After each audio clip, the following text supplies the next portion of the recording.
बसेका ध्यान गरी बुक्तेश्वर बाबा यही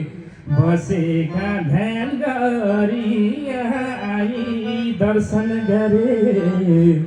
धर्म जीवन भरिको